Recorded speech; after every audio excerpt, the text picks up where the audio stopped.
আসসালামু আলাইকুম ওয়া রাহমাতুল্লাহ। আমি আবার সালাম দিচ্ছি। আসসালামু আলাইকুম ওয়া রাহমাতুল্লাহ। কেমন আছেন আপনারা সবাই? বক্তব্য শুরুর আগে দুইটা অনুরোধ আপনারা মানবেন তো ইনশাআল্লাহ। এক নম্বর হচ্ছে মিডিয়ার ভাইয়েরা তাদের পেশাগত দায়িত্ব পালন করবেন, পিছনে যারা আছেন তাদেরকে সবর করতে হবে। এটা বলতে পারবেন না আপনারা বসেন, ইশারা করতে পারবেন না আপনারা সরেন। আপনারা এই সহযোগিতা করবেন তো পিছনে যারা আছেন? ধন্যবাদ আপনাদেরকে। দুই নম্বর, আমি দেখতে পাচ্ছি জনসভা স্থল খানায় ভর্তি হওয়ার পরে অনেকে বিল্ডিং এর ছাদে আছেন, অনেকে ভিতরে আছেন, অনেকে নির্মাণাধীন বিল্ডিং এ আছেন। এই ভাইদের প্রতি আমার অনুরোধ, আপনাদেরকে 2 ফুট করে পিছনে যেতে হবে।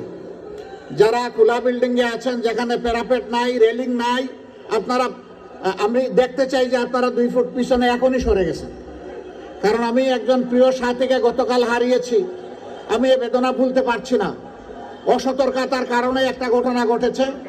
আজকে আপনারা পিছান, আমি দেখতে চাচ্ছি আপনারা পিছাচ্ছেন। পিছান, আরো পিছান। এই যে রেলিং এ যারা বসে আছেন তারা এখান থেকে সরে যান, এভাবে বসবেন না, সরেন, ভিতরে সরেন। বাঁশ ধরে যারা আছেন তারা পিছনে যান। হঠাৎ করে বাঁশটা ফসকে গেলেই কিন্তু বড় বিপদ ঘটে যাবে। আপনারা ঢুকেন, ভিতরে ঢুকেন।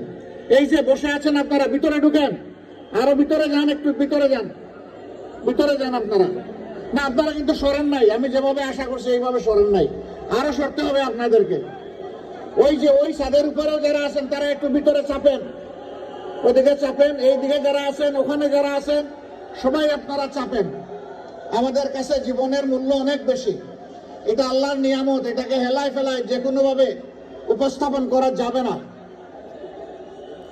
আলহামদুলিল্লাহ রাব্বিল আলামিন, আসসালাতু ওয়াসসালামু আলা রাসূলিহিল কারীম ওয়া আলা আলিহি ওয়া সাহবিহি ওয়া আহলি বাইতি আজমাইন। বাংলাদেশ জামাত ইসলামী ঐতিহ্যবাহী লক্ষ্মীপুর জেলা শাখা কর্তৃক আয়োজিত আজকের এই গণজামায়াতের বিশাল